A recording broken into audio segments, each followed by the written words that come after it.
The buddy at the bar bought it out because he could. Snuck it strapped inside, said it with somebody. What up, world? What it do? It's your man Cronyk Illness. And TortoisWind. You dig what I'm saying? And we here. You know where you at. Get involved. Stay involved. And we finna put our hands on something. All the time. We up super early. NAACP breakfast. And we're talking. We're having discussion today. And the discussion is you. What's gonna help you? How we gonna build you? Exactly. Community, you know, we all about it, getting it organized. We've been talking about it long enough, so we in here gonna see who's gonna put stuff to action. We know that's what we want. And the plane keep coming over every time we get to talk. It's Nashville, baby. You know, so we close to the airport, it's all good. But that means we just making moves and we getting everywhere we need to get to make sure we touching the people that's gonna help you. Yep, so get involved, stay involved, come holler at us. Let us go get our hands dirty.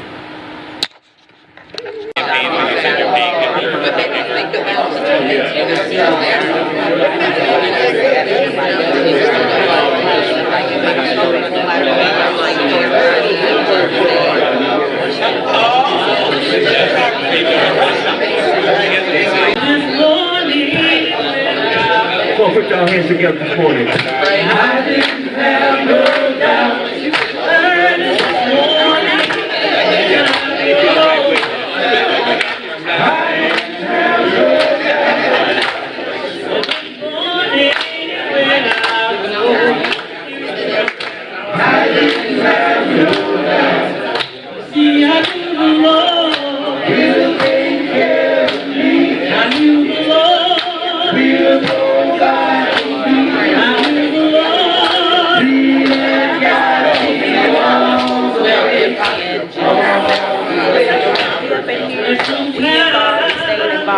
After gospel, y'all know how old I we can see.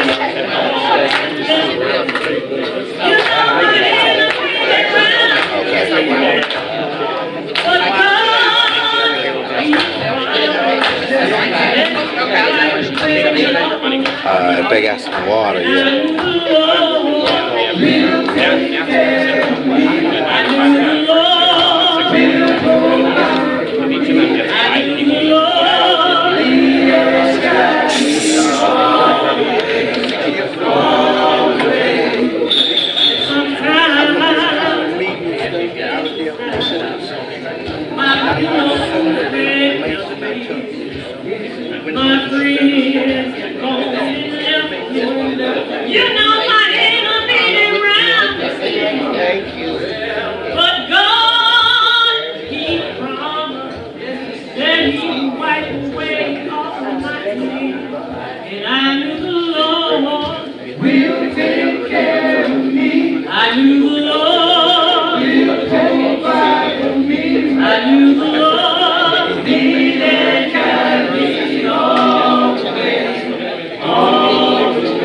Now you fine.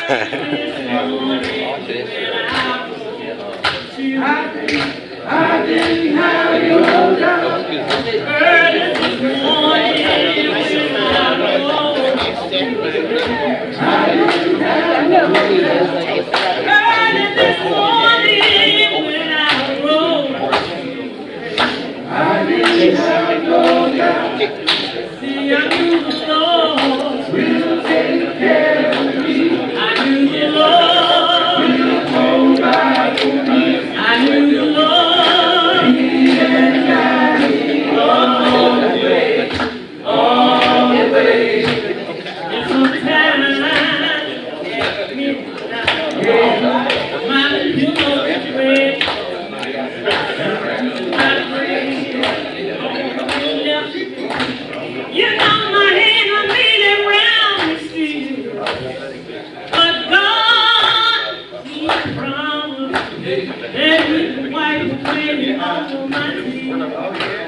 like to welcome you all to the Tennessee State Conference 71st Annual State Convention, where we come to inspire, inform, and hope that you go back to your locals and your branches and get involved. And you know, doing this kind of work, we got to always get up in the morning when we rise and start off with a song and a prayer. Amen. So I would have Tom Savage come up and give the invocation. UAW and President of the Putnam County Branch NAACP.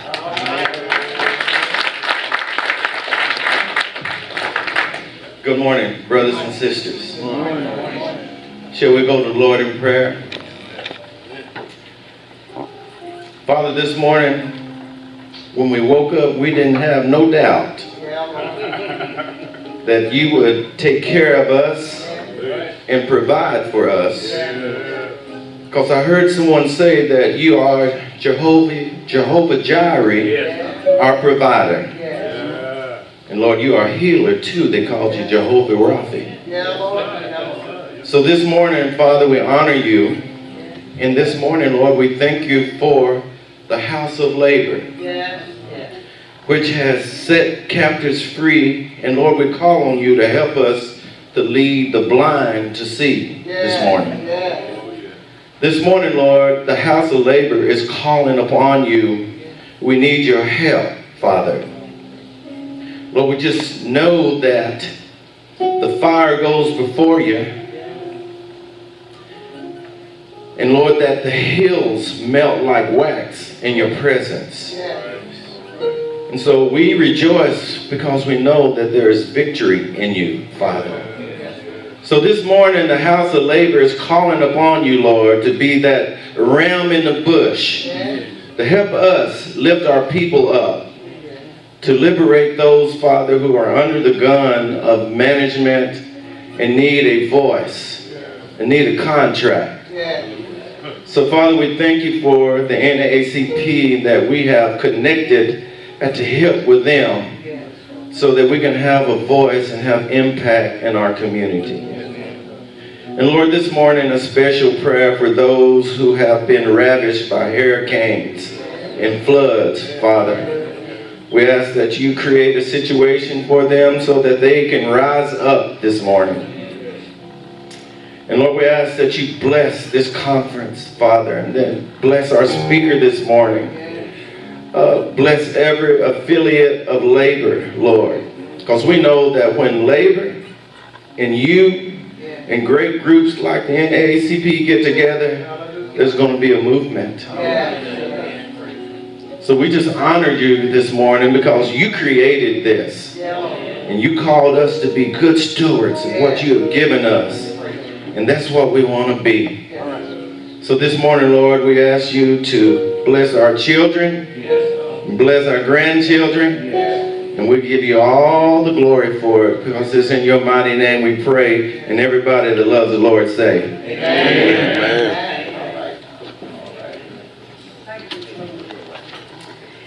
Next, we would have Robert Overton, better known as Billy.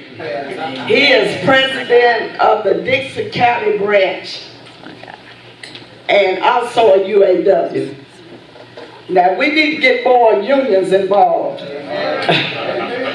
UAW always show up from NAACP, from Detroit to Washington, D.C., all the way to Nashville, Tennessee. So come on, Billy. Conference, Tennessee State, NAACP. We're looking forward to the labor forum that will follow this breakfast. We've got an exciting proposal, I think, for the labor, NAACP, for nonprofits throughout the state. We look to work with our partners in bringing power to the people, and bringing a voice to the people. So we welcome you, glad that you can make it, and look forward to the forum. Thank you. Even a defined picture plan, 401k, all the good stuff that come with the union. And a lot of that is political. Now, y'all know we're a non-profit. And I reach out to both parties. And I would like to say, I'm not supposed to train of thought, but I reach out to both parties. And we got to support the policies and the issues. And, you know, I always have good folks that's policy. And I would like for my state representative, Brenda Gilmore, to come and bring greetings. See, you got to go back and get involved with the state. And to all y'all other counties, my state representative needs some help.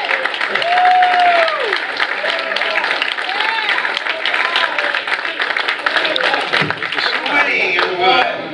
I'm Brenda Gilmore, state representative for the state of Tennessee, and on behalf of the 110th General Assembly and this great state of Tennessee, I want to welcome you to the Labor and Human Rights Breakfast.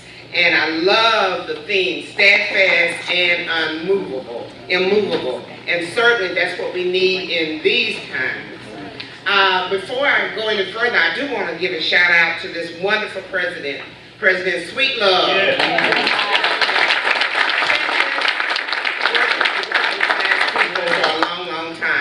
And to the labor community, thank you for what you do every single day. And I agree with AJ that we will continue to be out there working for the working class people. The NAACP, who's over 100 years old, and don't we look good for being over 100 years old? I want to give a shout out to a young man in here, two young people, Dalton Shelton, who's the president of the College Dems. And because that's our next generation of leaders. And also Monet Brown, who is the executive committee woman. And to AJ Stalin, Metro Election Commission member, thank you for what you do every single day too. We've got to get people out and vote. We used to say go vote. Now I tell people take 2 people with you and go vote. We've got to get out and vote. And to my friend Marilyn Brown, who loves to shout, no justice, no peace. I want to say thank her for inviting me to be here and get up this early at 6 o'clock in the morning. I know that NAACP is nonpartisan, but I want to tell you that the Fighting 25 is working on your behalf in the Tennessee General Assembly. And although you may not see some bills that we've passed on the front page of your paper, your community paper, I want you to know that we're playing defense in many cases. And we're keeping and preventing bad things from happening to working class people. So go out and vote so that we can have more than 25 people up there working on your behalf. I also, while I'm standing, I'm not going to take long, Marilyn. I'm not going to take long. You said I was your state representative.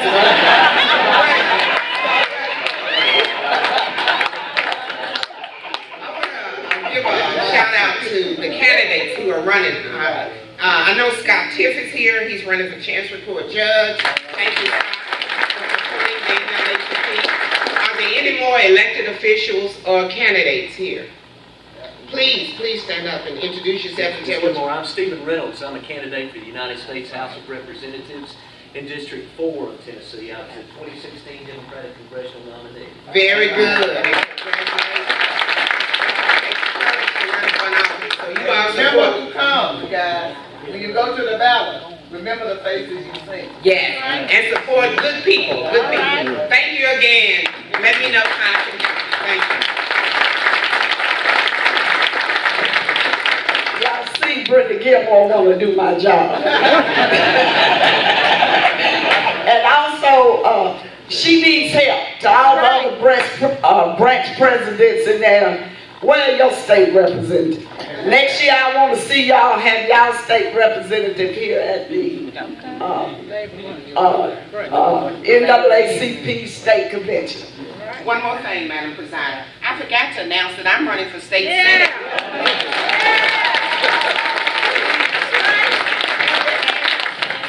Brenda Gilmore. That's right. She still wants to do my job. Next we would have Steve Reynolds, a great supporter of ours, come up and say a few words. Good morning, everyone. So, yes, I'm Stephen Reynolds. I was the 2016 Democratic Congressional nominee down in District 4, which is Rutherford County and 15 other counties. Stanford. It's a privilege to be here this morning with the defenders of labor. I can tell you in the 4th District of Tennessee, the average income is $33,000 a year. Out of the 16 counties, 8 of the 16 counties are near 50% poverty level. Without our good friends at the UAW at Spring Hill, without our good friends at Bridgestone and the unions there, what can you imagine what the wages would be in the 4th District of Tennessee? So we certainly defend the union and we defend organized labor, livable wages and benefits and Medicare for all and health care for all. Thank you, Ms. Stephen Reynolds.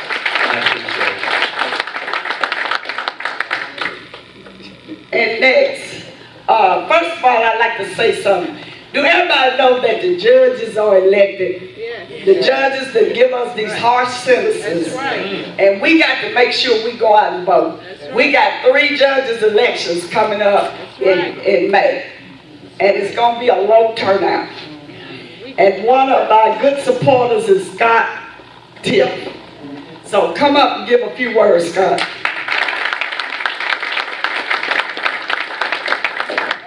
Good morning, everybody. Good morning. I am a lawyer who represents people. First and foremost, I'm a union lawyer. I represent the UFCW, the SEIU, the Steelworkers, the CWA, and any other local that comes across and needs some help. I'm also somebody who represents people who aren't unionized because unfortunately a lot of us aren't unionized in Tennessee. We help those people get wages when they're being forced to work off the clock, when they're being forced to work through their lunch hour, when they're being called a manager to prevent them from getting overtime. So we get out there and help them do that. And I work at the firm that George Barrett founded, and so we also represent people in civil rights cases, whether it's being denied the right to vote, being discriminated at the workplace, or being denied your right to free religion, free speech.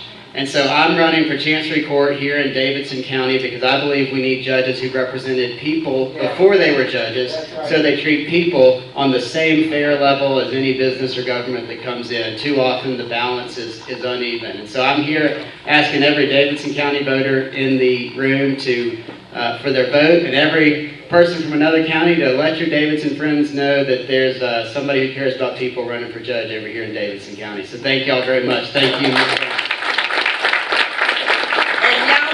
There's one important bill that's up, and that's the bill to give you the right to protest.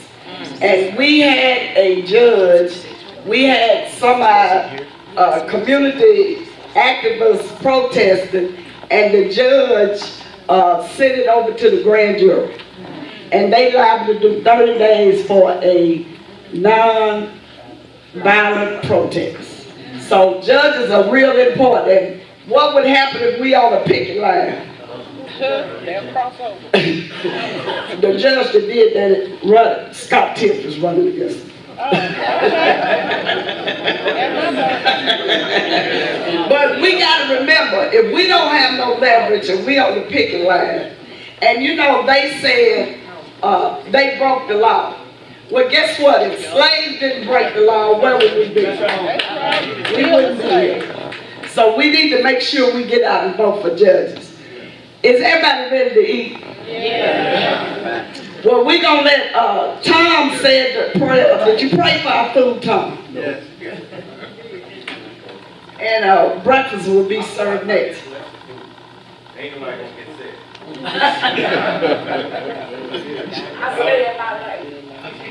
Okay, I did bless it. Father, we ask that you bless this food in the hands that prepared it, Lord, from the nourishments of our body. It's in your name we pray. Amen. Let this head table go first because when they come back, they will be getting ready to speak. So how long have you been serving with just the community? What's some of the other community outreach you do? Because I know you do a lot. I help the re-election committee for Senator Cronyk running for our state senator. I'm also executive from the executive branch of NAACP. I volunteer for that, and I also do outreach ministry. Tell us a little bit about your ministry. Well, we all need to be ministered to, and a lot of people are turned off by churches, so I'm out here to help those who want to and uplift and be more knowledgeable about who they are. My job is to help, and if you need help in meditation, I also teach meditation. Yes. All right, y'all heard it here first. So he's a member of Bedside Baptist. You know, we don't need to build in the walls or anything like that to get out here and speak the truth. So again, I wanted to introduce y'all to Minister Henderson, and we're out here at the NAACP Labor and Human Rights Breakfast. We're about to eat. I'm not gonna show you the food because I don't know if y'all know that word. But there go Cronyk with the other camera. We in here, get involved, stay involved. We get our hands dirty all the time. We'll get back with you once we go live to the camera. I know that y'all can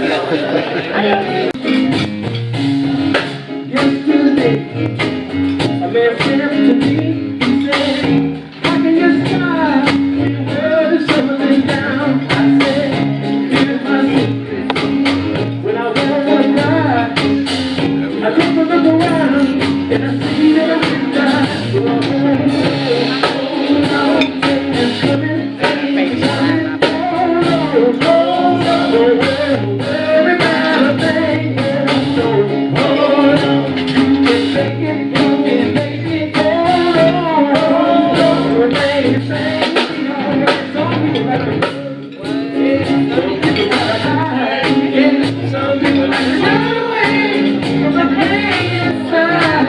Now it's your business. Do whatever you want to do. And if it don't work out, here's what you gotta do. You know, hold on,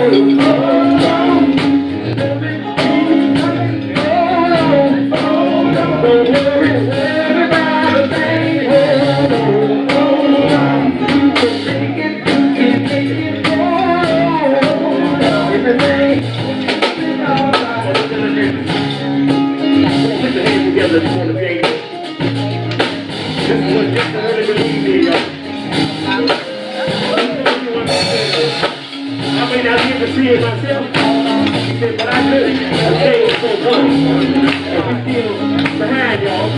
The world is getting up there. You can't let that happen. Come on. You know, sometimes prayers let you down, things get bounced around. But this is a little better than we like to say. Listen, y'all sing it.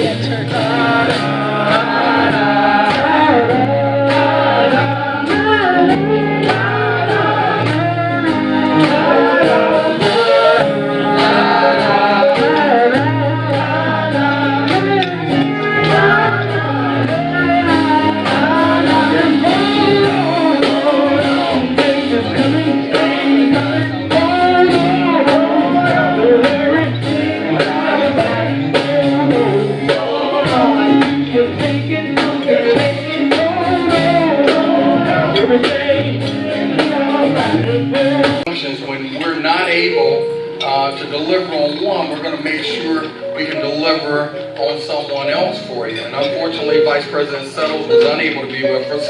He's also a national board member serving with President Sweetlove. But we've got a great young speaker. Someone reminded me last night how young he was. They told me that when I brought him to the hotel last night, I could leave because my chaperone duties were over. But I had the privilege about 8 years ago to meet this young man that's going to be coming forward here shortly. I've seen a lot of spirit, a lot of courage in him, and the duties that he's carried out, not only for our International Union, but also for his community. I'm going to let him bring this message to you, but I will tell you, he is a true activist in the right of social justice on a number of different fronts. Whether it's with us as a UAW, whether it's in his community, whether it's with the city council, whether it's with a rally or something that's taking place for other groups. Brother Kevin Tolbert has been a true activist in a number of different fronts to bring about change and bring about messages. Not always for his base or for the UAW, but to make sure that others had an opportunity. He's also a father of two young men, twins, and has a lovely wife that I've had the opportunity to meet. But Kevin is between his family and is also committed time of our organization, has still found time, as Marilyn talked about earlier, about somebody being able to give back of your talents, and he's found that time to give back into his community, which is in the Michigan community, in the state of Michigan and Detroit. So at this time, I bring to you Brother Kevin Tolman.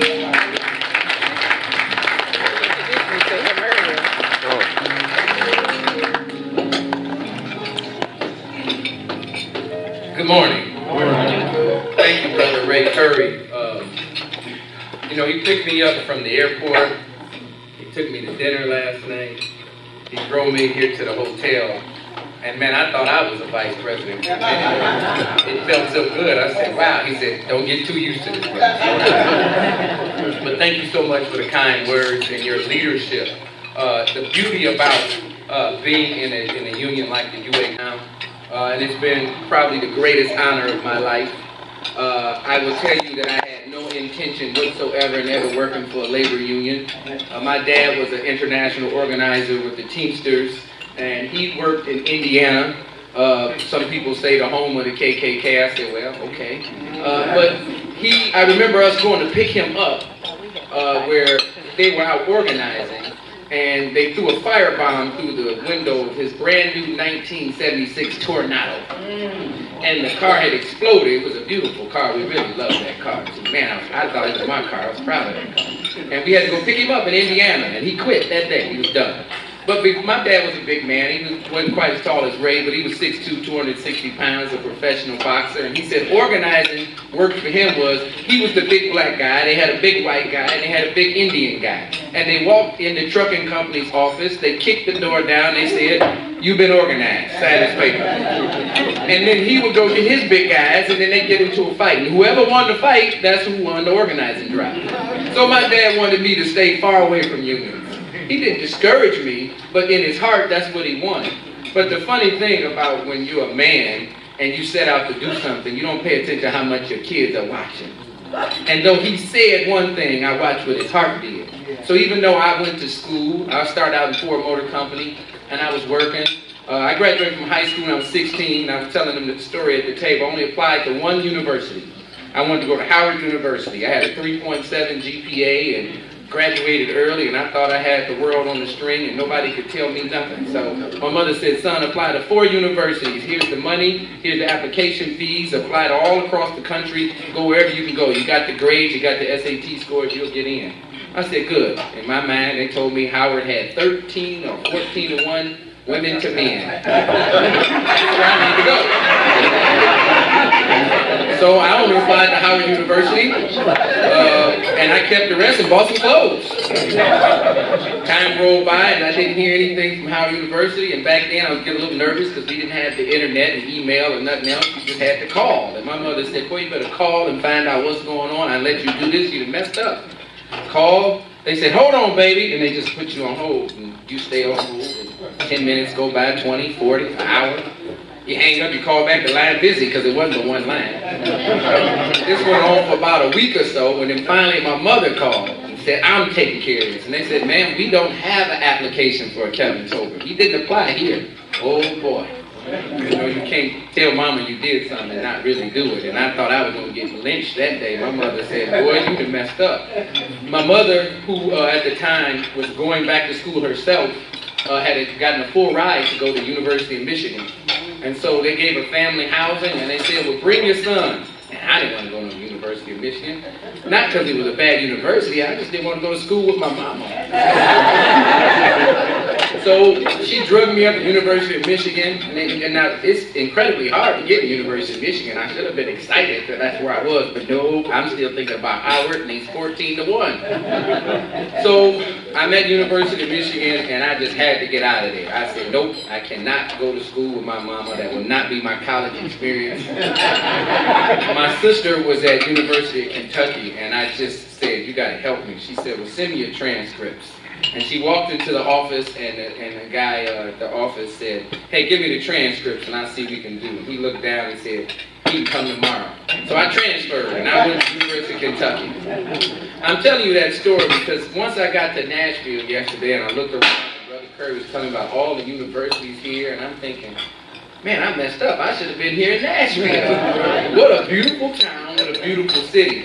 I tell you, I never made it to Howard University, and I've been to D.C. many times. And just like today, I was pitch hitting for Vice President Settles. Howard University asked him to speak in 2012. And all the times I've been to D.C. before, I just would not go over to Howard. I think part of me was still heartbroken. And I went into Howard University, I looked around, and I saw the campus, and I sat in a student union, and I ate, and I hung out for a while, and I walked around, I looked at the history and the significance, and I knew in my heart that it wasn't for me to go to school there. Because if I would have went to school at Howard University, I would have never left D.C. I'd have still been there. And it was meant for me to go back home and to work and take my time, my talents, and the things that I've learned at the University of Kentucky, and what I learned down south with good Southern people, and bring it back to Detroit and apply it. And if you will this morning, that's what I want to talk about. Some of the things I learned being down south, some of the things I've learned over the years, and how we can collaborate and apply it and make sure that we work together. Is that all right with everybody? Okay. I just say to you that working in the labor union for the last 15 years, I've had a lot of assignments. I started out working in politics. I was the assistant CAP coordinator at the region, which meant I had to do all the grunt work. And, you know, that was fine with me because I wanted to learn. And I started to tell you that I didn't really want to work for a union initially. I was in law school, and I was just started, and my twins were just born, and I was excited about that, and I was summer interning for the Detroit Lions, and I wanted to be an agent. And I picked agent because agents make a lot of money. That's what I make a lot of money. I know this don't sound like I got good values back then. Women and a bunch of money. Boy, I had it all wrong. But that's what I thought I wanted to do. And Vice President Settles was the regional director at the time. He had just been elected regional director, and he came over to an event that we were doing in the unit that I worked at, Ford Motor Company. And he got a chance to meet me and see some of the things I was doing. And over about a 2-week period, he started recruiting me to come work for him over at the region. Now, you know, most of the people in my experience were all begging to go work for the union, and I was going, no, I'm going to be a lawyer, and I'm going to make all this money, right? Where's the lawyer that's running for judge? You got a lot of money, right? Inherent in being a lawyer, you got a lot of money? That's what I thought. So anyway, he was seriously recruiting me. Y'all don't remind him of this now. And I kept telling him, no, I'm not coming. I'm not interested, because I was thinking about what my dad said, and I thought about my career plan for my life. And Vice President Settles said probably some of the best words to me then, and it still resonates with me today. And he didn't really know me, so I don't know how he knew this, but he called me and said, I'm going to ask you one more time to come over. And what I'm going to tell you is, you care too much about people to waste your life chasing money. You're going to go over there, try to make a lot of money, and you'll probably be successful, but you're going to wake up and be miserable on the inside. So is it better to have less money and feel good about what you do, or have all the money in the world and be miserable? And I drove home on the freeway, and I was so doggone mad. I was mad. I got home, and I'm throwing and slamming stuff in my office, and I said, what is wrong with you? And I started telling him, this guy don't know me, and he telling me, and I ran and raved for 20 minutes, and just in her infinite wisdom, my wife listened, and she said, sound like you know you real well. And so I took the job, and it's been a great experience for me professionally. And throughout the time, I've had a chance to represent workers in pretty much every walk of life. I started out in Ford Motor Company, but I got a chance to leave once I stopped working as a CAP coordinator. Jimmy promoted me and put me on staff in a permanent position after about 2.5 years. And my first assignment was called Technical Office and Professional. Now, I was working in a plant. I come from Ford. I was making fuel tanks, 35-pound razor blades, we call them. Everybody in there had stitches on every finger and hand, and missing body parts, and it was painful work because they were very, very sharp still. And I go, how am I going to go in a professional environment? And I started wondering how I could succeed in this area. But I got a chance to go all over the country in the technical office and professional department. And one of the things that I found out over that time is workers are workers are workers are workers. If you're not the CEO, if you're not in the executive room suite, you've got more in common no matter what you do with each other. And that's the thing that I think we forget too much. Sometimes we think, well, no, excuse me. I have my master's degree. I'm not like those guys who work on the line. I got my education. I did it the right way. Or the people on the line say, oh, no, wait a minute. I work hard for a living. I earn every bit of this dollar. Can't nobody take nothing from me. You just an educated fool. And we argue. And we go at each other. And we talk about how different we are. But what I found was that the skills and the things that I learned working on the line, which is that everybody wants to be respected when they come to work. Everybody wants a fair pay. Everybody wants benefits. Everyone wants to feel good about what they do. And I got a chance to see that no matter what walk of life, whether I was representing attorneys, and that was a fun experience. A guy who went to law school for 1 year and stopped going had to go and tell a whole bunch of lawyers that they didn't know what they were talking about.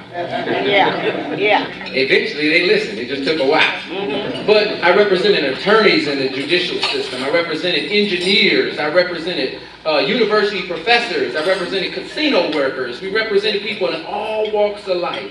And one of the things we learned during that period is individually, we can never, ever be great. Let me repeat that. You can be good by yourself. You can be really good by yourself. But you'll never be great. And one of the problems that we have today is we're an individualistic society. They're teaching us that it's about you, it's about self-help, and if you just get yourself together, then everything will be fine. No, it won't. The richest man I know, you know what he told me? He said, Kevin, I have all this money, but I got more problems because I'm trying to help everybody else. Everybody else I know broke. I'm the one with the money. See, because he has the problems, he can help a few, but it's driving him nuts.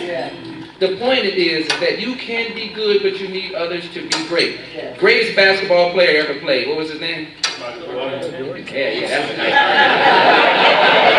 Yeah, we can argue about that all day. When I thought about saying this, I was going to say football player, but a lot of us aren't watching NFL right now, so we ain't getting to that. But the greatest basketball player ever played. Now, this is hard for me to say because I grew up in Detroit and the Pistons whooped on him a whole lot. And I never would give him credit, but, you know, I'm not going to keep being a fool. I got to give him that credit. LeBron ain't there yet, and I love LeBron. He ain't there yet, but it is Michael Jordan. But Michael Jordan was good for a while. He dropped 63 points on the Celtics, lost. He went to the Pistons, lost. Come on. It wasn't until he got Scottie Pippen and Dennis Rodman that he became great. So Michael Jordan, if you get Michael off by himself, and he's being honest, he'll tell you he was only good, but he needed his teammates to be great. And it wasn't until they got together in the weight room and got stronger together that they got great. President Barack Obama, he talks about losing the campaign he ran for Congress in 1999. He said, I got whipped. I got spanked. He said, I went home crying, thinking, this is just not for me. Maybe I need to do something else. But it was his wife who set him down and said, baby, together we can do anything. By yourself, you're going to always struggle. Stick with me. Listen to me. I went to Harvard, too. And so his secret weapon turned out to be Michelle Obama. So those are just reminders sometimes we forget. And even in the labor union, we say over here, oh, we the UAW. Oh, man, but we used to be 1.5 million members. We're not anymore. And then, you know, I was a Teamster at one point, too. We won't talk about it. I got fired from there. We won't talk about that. But I was a Teamster, too. And so some of the Teamsters, oh, no, but we still do have almost 1 million members. And then when we were at the casino, we had a collaboration in Detroit. We brought the casinos into Detroit, and the UAW said, well, we don't want to dominate it all. And so we had a collaboration in which multiple unions represent the workers there. The UAW, we were able to be the leaders of that coalition, but still, multiple unions are there. Teamsters, Unite Here, many unions represent the workers there. But it takes collaboration for us to be better. But sometimes we forget. We got, well, we're in this union and we're in that union. We got these silos. We can never be great that way. The coalition works when we are working together, when we're looking together, because we got a ton in common. So how come we can't get it together? Why? Why do we keep struggling? You know, I've been reading, and Jimmy tells me all the time, you can't get on a podium and talk unless you got something you've been putting inside. So hopefully what I put inside is coming out. But one of the things I was reading and reminded me, being from Detroit, one of our most proudest things is Motown. And I wasn't born in the 60s, but I love the 60s music. And one of the songs that I tend to listen to a lot, and I still can't believe that it's relevant today, I'm going to say the lyrics, and it's a few people here a little bit greater than mine in here, so maybe you'll remember. It said, people moving out, people moving in. Why? Because of the color of their skin. Run, run, run, you sure can't hide. An eye for an eye, a tooth for a tooth. Vote for me and I'll set you free. Rap on, brother, rap on. Well, the only person talking about love is the preacher. The only one talking about education is the teacher. That was 68. Why is in 68 it sound like it's 2017? 2017 repeating these same lyrics. This might as well be Jay-Z rapping this. It sounds like the same thing. I say to you it's collaboration. I say to you that somehow after all the tumultuous history of the 60s, the Vietnam War in the 70s, the 80s where Reaganomics and crack cocaine ravaged our communities, the 90s where everybody was about me and everybody's going to be rich, the 2000s where we thought the world was going to end because of 1999 and changing over and the computer's going to crash, that somehow along the way we all bought into the myth that we all were going to be billionaires. And that if we all just worry about our own piece of the pie, we're going to be okay. Look, the collaboration piece was about helping each other. And this organization, the NAACP, is where we did it best. I'm often reminded when I look at the founding of the NAACP and you look and see, there were but maybe one or two black faces around the table. Right. Now, some people would try to use that to divide us and say, see, black people didn't start that organization, it ain't no good, y'all need that one. What'd you put that up there for? We need to get rid of it. No. The point that I'm saying is that we collaborated then, and then somehow along the way we started going, they don't do anything. I spoke to a group of young people and they said, what does the NAACP do? You all don't do anything. I was reverenced. I just was so happy they said that. It made my day. 30 minutes later, and I talked them through every example where police brutality happened, that people their age called over to the office and said, help. I talked to them through the people who moved out to the suburban areas, who went to school and were doctors and lawyers and engineers, and CEOs and COOs who had faced discrimination in some way, whether in housing, whether they're in employment. And they said, well, let's just start with the NAACP. See, we do the job, but we don't do a good enough job about it, reminding people on how we do the job.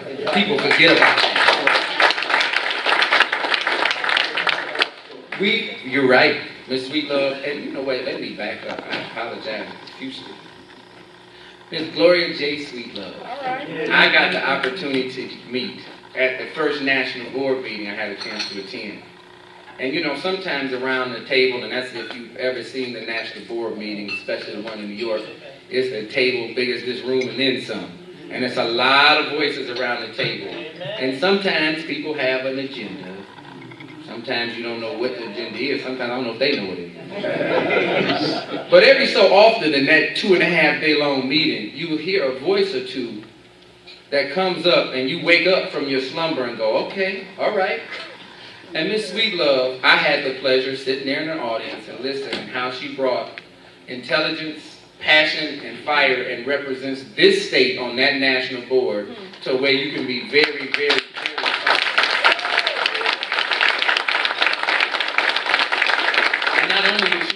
that just in New York and the national board. We had a chance to have her in Detroit. We had the Education Summit, the National Town Hall meeting, and charter schools have ravaged the public school system in Detroit. It used to be 150,000 students, largest school district in the state. The Detroit Teachers Union, you couldn't tell nothing. They didn't want to collaborate with us. They wanted nothing to do with us. They used to say, oh no, excuse me. They can outsource your jobs, but they can't touch ours. And I used to go to schools and say, wait, please don't buy those foreign cars. You don't understand. We all in this together. When you buy the foreign cars, you're hurting us. And we help you. And if we work together, we support each other. They said, nice message, brother, but y'all days are gone. In fact, that's how I met my wife. She was driving a foreign car. And I kept telling her, this foreign car is no good. It's no good. And eventually we had to go out to dinner and discuss it. But the point was the teachers wouldn't listen. And unfortunately, and we see this happening across the country as well, the teachers who said they couldn't be outsourced, something called charter schools came along and started outsourcing their jobs, did they not? And all of a sudden the teachers in the public school area who were unionized and were paid a premium wage, including my wife when I first met her. She'd be mad if I told y'all this, but she ain't here. But she was making $80,000 a year. She currently makes $58,000 a year. They took $10,000 in one sitting and said, well, when you leave the district, we'll give it back. All the teachers who left the district never did get the money back. Wow. They came in and called it a bankruptcy. That's right. They put an emergency manager in place, and they just obliterated the contract. And they did whatever they wanted to do. And that school district today is now 50,000 students. Oh wait, the students didn't leave. They just all in charter school. The suburbs who said, no, you can't come here. We don't want no urban students here. Now, this is an institution of higher learning in the suburbs, and you didn't pay taxes. You're not allowed to attend here. All of a sudden, they flip the script. Hey, come on out. Come on, bro. You can attend here. And so the school district has been just destroyed. Great schools, just gone. And then they opened another district called it EAA, Educational Achievement Authority. And Ms. Sweetlove came as we had a hearing and we discussed this, and which I was just irate because the young man got to the mic who was a charter school advocate. And he is a lawyer himself. Got a chance to meet him many years ago. Took me to breakfast and said, why don't you come back to law school? I said, no, I'm okay. I don't feel like going and taking the LSAT and going through all it takes again. I'm good. He said, no, I didn't. I said, excuse me? He goes, I didn't even graduate with my bachelor's. Wait, excuse me? Yeah, my father knew some people, and I know some people now. We can hook you up, man. We can get you to University of Michigan Law School right now. I said, no, this sounds like a mess. Nope, not interested in this. But he grabbed the mic, Miss Sweetlove, at the hearing. He represents a charter school, and he tried to push the fact to say how great charter schools was for our students and how helpful they were. But what he failed to mention that him, his daughter, his other daughter all take well over $200,000 from that charter school in payments. And he got on there and talked about education and how great it was. And I was in the mic, I was in the audience, I wanted the mic so bad I wanted to remind him, tell him, wait, you didn't even graduate with your bachelor's, but you skipped and went to law school. So in Detroit we were attacked because those teachers missed the point. They missed the point on we needed to be tight together. And they wouldn't listen when we were trying to tell them. Now, we tight. And our vice president has been a leader in that area. We have been able to revitalize probably about 15 public schools. He has built remodeled to gymnasiums. Because these schools, honestly, in Detroit, they look like prisons. They look like prisons. And he helped remodel gymnasiums and pools, auditoriums. And we use the kids and put the kids back to work and teach them the trades to have them learn something so they can be involved and have something to do later. But the collaboration being the most important thing. And we think about when we're collaborating and you're collaborating with the schools and you're collaborating in social justice and civil rights and labor, you go to these meetings, right? And we all the same people in the meetings. We just change, I take my pen off, and sometimes it say NAACP, and sometimes it say Wayne County Sheriff, sometimes UAW, sometimes I don't have enough pens in my pocket, I can't remember. It's the same people and the same faces. So how do we get those other people? I was talking to Mr. Reynolds, and he was talking about his campaign, and he was telling about what they're doing and how we're trying to get these people and flushing people out. That's the same story across the country. Yesterday, Ms. Sweetlove was talking to me about what happened where Harold Ford ran for Senate, what happened in Memphis, and how we didn't get enough people out, and had we just got a little bit more out of Memphis, what would have occurred? And then we think about in Detroit, and how we still can't believe the current occupant of the White House has it, and we think that he won Michigan? What? And then we look at Detroit, we see the minimal amount of people that actually got out to vote. And we say, how did this happen? I say to you, it's because people have lost their why. They don't know why. You can't motivate people by browbeating them. You can't motivate people by talking down to them. You can't motivate people by ignoring them. You have to do the work. Newsflash, we got to do the work. I've been listening to this admiral on the internet, and I love how he starts out. He gave the commencement speech at University in Texas in 2014, and he was a Navy SEAL. And one of the things he says was, if you want to change the world, start the day by making your bed. And the people chuckle in the audience like, what? Chuckle in the making a bed? What's that going to do? He said, because if you start the day by making your bed, you have gotten out the bed and completed your first task of the day. You've been successful. And hopefully if you remember that, you can continue being successful throughout the day. And if you're not, and you fail, when you get back home and see that bed made, you'll be in charge and powered up to go again and do it tomorrow. We have to do the same thing in politics. We got to start with the little stuff. We got to start with the little stuff and doing the right thing with the little stuff. We can't keep going, well, we're going to take all this money and we're going to pour it only in certain communities. We're going to ignore these communities. We're going to go work with these people who are supposed to be getting the people out to vote, but we know they'll never get no people out to vote, but we don't give them the money anyway because they got a political voice. And you give them those money, they don't get nobody out to vote, then we turn around and say, oh, I wonder what happened. I can say that to you because I'm an officer in the State Democratic Party in Michigan. I can say that to you because I'm a state conference vice president in Michigan. And I know what we've been doing. I've been seeing it all the way since the Kerry campaign. Same people do the same thing, and then we lose, and we go, I wonder what's wrong with the party. We have to start by doing the little things right. The little things build on. And when you can do the little things right, then you can do the big things right too. But if I can't trust you with the little stuff, then I'm not going to trust you with the big stuff. So just move out the way. And once we keep doing that over and over, what are we doing? We're teaching people time out for the games. Time out for the stuff that doesn't matter. Time out for you not doing what you're supposed to do. Bring the right energy and passion, and if you're not here and you ain't doing it for the right reasons, we don't need you.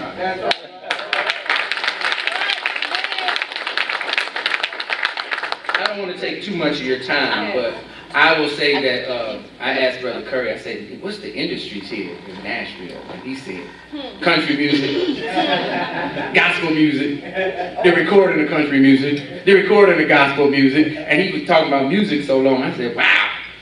You know, the interesting thing about music and the music industry is that it helps us get through tough times. And right now it seems like it's a tough time. Especially when we look at what's going on, the hurricanes through Houston, which is where I'm getting my master's at the University of Houston. It was flooded for the first week or so we didn't have classes. I wasn't complaining about that.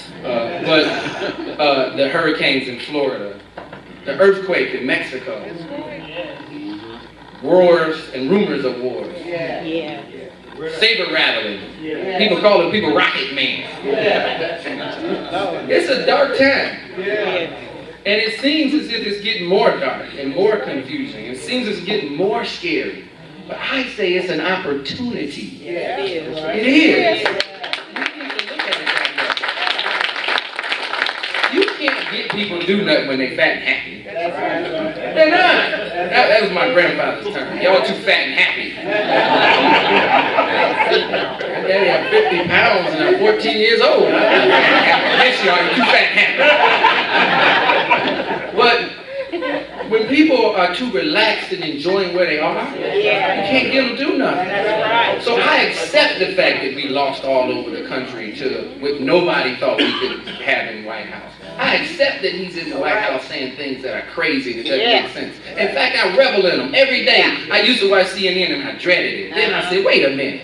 This is fodder. This is great. It's ammunition. Every day he does something crazy, I'm happy. Because that gives me a chance to talk to a new person and another new person and another new person.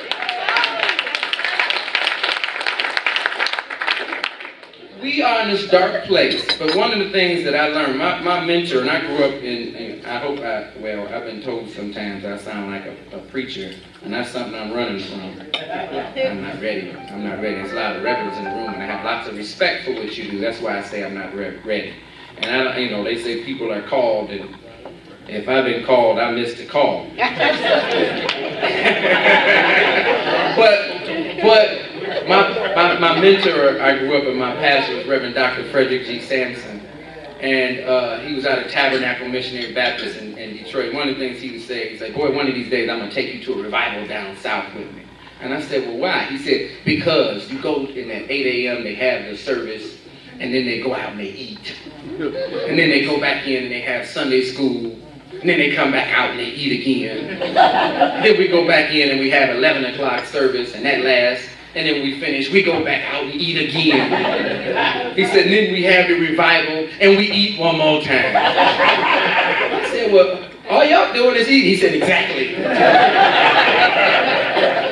But one of the things he used to tell me is, when it's really, really, really dark, is when you can see the brightest light. The NAACP has been a bright light for over 100 plus years.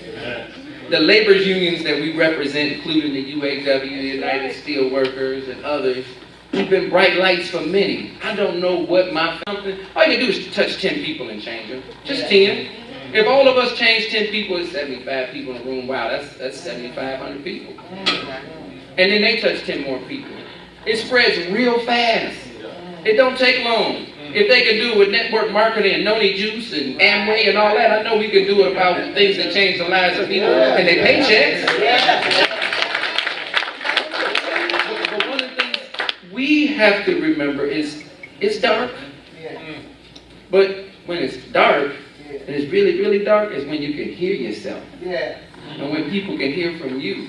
And it's time and it's opportunities for great leaders to start to rise up in this darkness. It's time. You've been planted. Now it's time to use what's been planted inside of all of us and get to work. That's all it takes, is just a little bit of work. I'll close with you with this.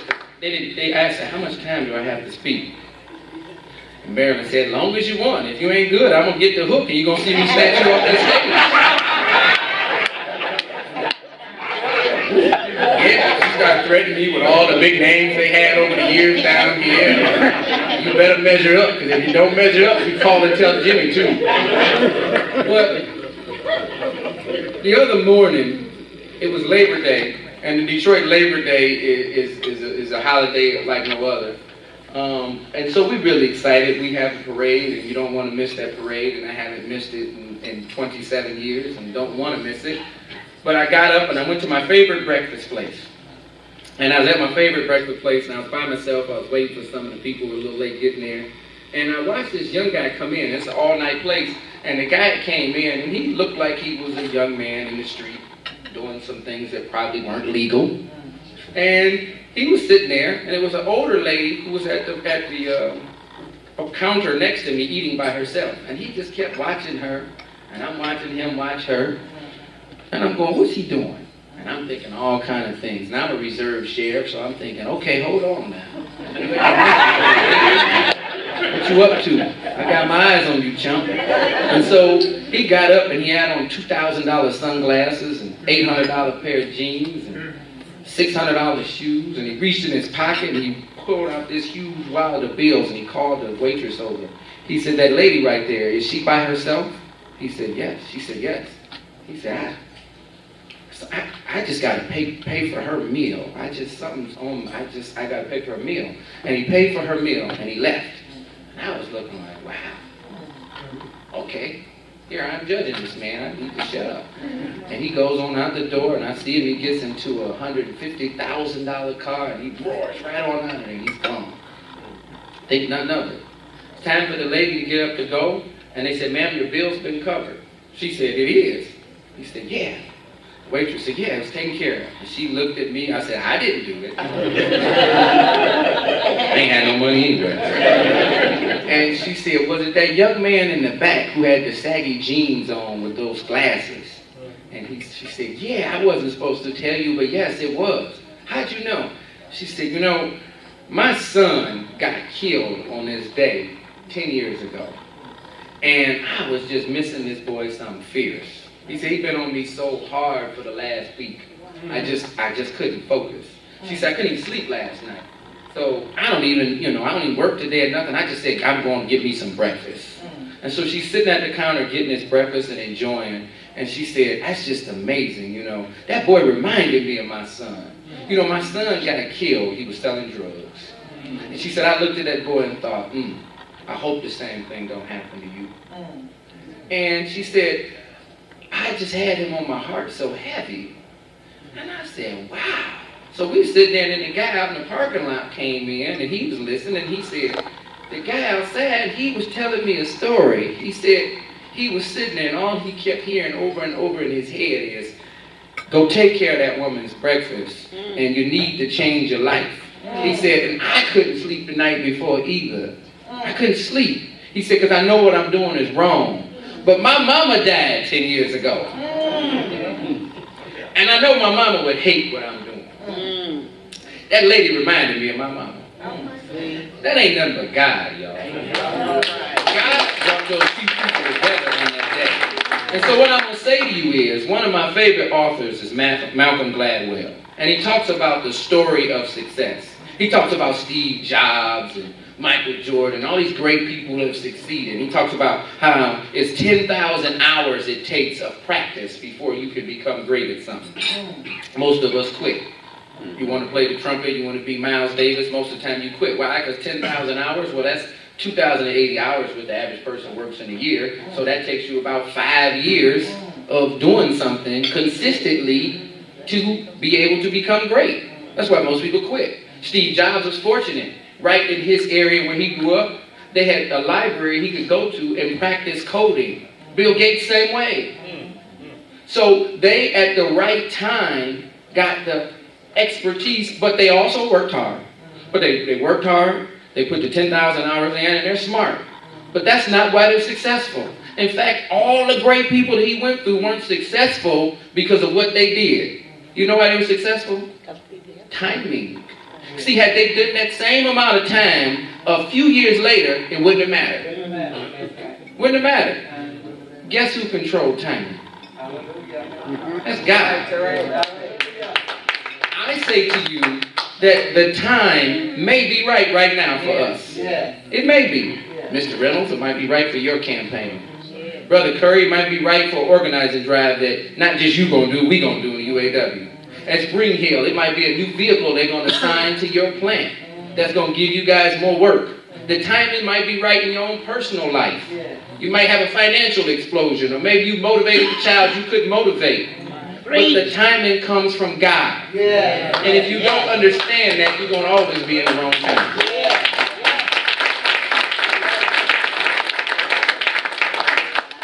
We have to remember to give credit where credit's due. We have to remember to collaborate. We have to remember to work together, no matter what our title, no matter what our organization. We have to remember to motivate the people the right way. Help them find their why. Help them understand that it's not about them, it's not about you, it's about us. When we do that, we're successful.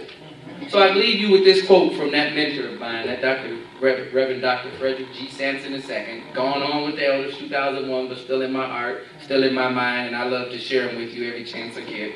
He used to say, ain't it fascinating how God can do what he does, and when he does, can't nobody say that God didn't do it. Thank you so much.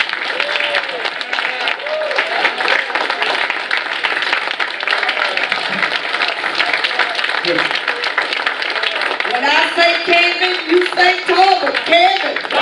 Kevin. Kevin. When I say Kevin, you say Torbert. Kevin. Kevin. Woo, give him another hand. Shoot, I told him he could take as long as he wants to, because if his speech wasn't good, he looked good.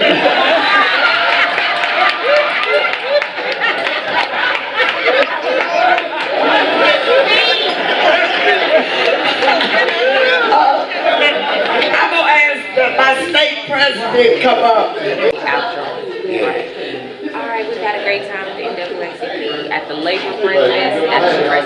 tell, learned a lot. The speaker was off the chain. He sounded just like me. Put your hands on something. I love that. I'm like, he just took the words right out of my mouth. I'm loving it, but he said coalition, so I need everybody to be saying that. Put your hands on something. Put our hands on each other. Let's get down. Do some work. We start here and then we're gonna keep y'all connected. It's get involved, stay involved. You already know what it is. TortoisWind. Cronyk, we out. All right.